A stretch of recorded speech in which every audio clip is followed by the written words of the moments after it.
j'espère que vous allez bien. Aujourd'hui on se retrouve pour une nouvelle vidéo et on va s'ouvrir une boîte à secrets japonaise de la marque Lost and Found.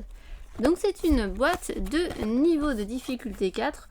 Bon, j'ai trouvé qu'elle était un peu plus simple, on était plus sur du niveau 2, donc les plus débutants pourraient s'y retrouver.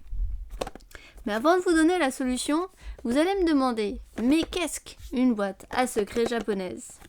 Alors de son vrai nom Himitsu Bako, qui veut littéralement dire secret boîte, cette boîte vient du Japon, de la région d'Akone, et la première, on estime qu'elle a été créée à l'ère Meiji vers 1870. Ce sont trois artisans, Takajiro Okawa, Tatsunotsuke Okiyama et Kikukawa, qui intègrent la marqueterie dans les premières boîtes à ouverture secrète, les Shikake Baku. Donc les premières boîtes ont été décrites dans le recueil Puzzled Old and New. Alors en plus d'être des objets d'art de plus ou moins grande taille, donc celle que je connais la plus grande fait 12 sun. Donc le sun c'est une unité japonaise de longueur et qui fait 3 cm. Donc 12, faites le calcul, 12 x 3, 36 cm. C'était des objets qui étaient utilisés en premier temps pour protéger en fait tous les objets de valeur, bijoux, pièces ou documents secrets. Donc ces boîtes ne s'ouvrent qu'en faisant des mouvements précis, généralement allant de 2 à 72, donc les plus communs sont de 10 à 27 mouvements.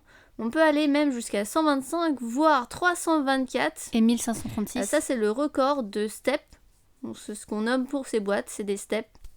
Donc on pouvait avoir aussi dans ces boîtes des compartiments encore cachés dans la boîte. Alors il en existe d'autres tels que les Karakuri Bako, qui signifie tour ou astuce. Donc ces puzzles ont des mécanismes plus poussés puisqu'il faut tourner, il faut pousser, il faut renverser la boîte pour pouvoir l'ouvrir. Alors comme on a dit, c'est des objets d'art, donc on avait une fabrication traditionnelle qui prenait un certain temps puisque c'est de la marqueterie. Donc au Japon, c'est plutôt connu sous le nom de Yosegi Zaiku et ça fait partie du savoir-faire traditionnel japonais. Alors ces boîtes sont encore réalisées dans la région d'Akone, Odawara, au Japon. Alors maintenant que vous savez tout sur les boîtes à secrets japonaises, c'est parti pour la solution.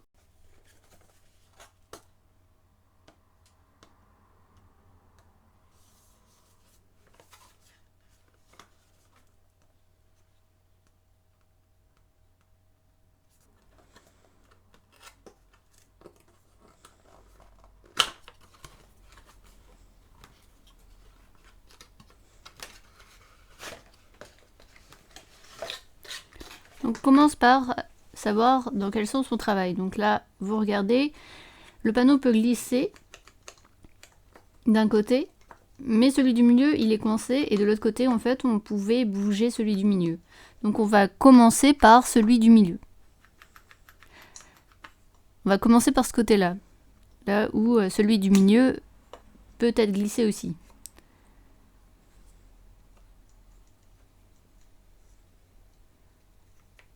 Donc je remonte, on fait glisser le panneau, on fait glisser celui du milieu, et ensuite on descend. Après vous avez ici un panneau, il ne faut pas oublier de le glisser bien de ce côté-là, parce que sinon vous allez être bloqué comme ça.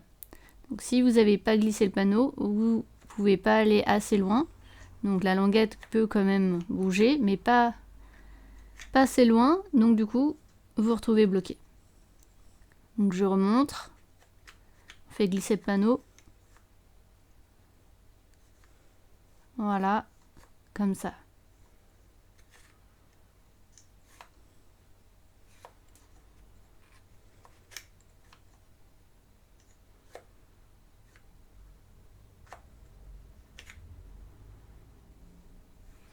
Et voilà, vous avez ouvert votre boîte à secrets Lost and Found et vous allez pouvoir faire le petit origami avec la notice et je vais vous montrer comment on ferme cette boîte.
Et voilà, vous avez votre petite boîte et votre petit origami.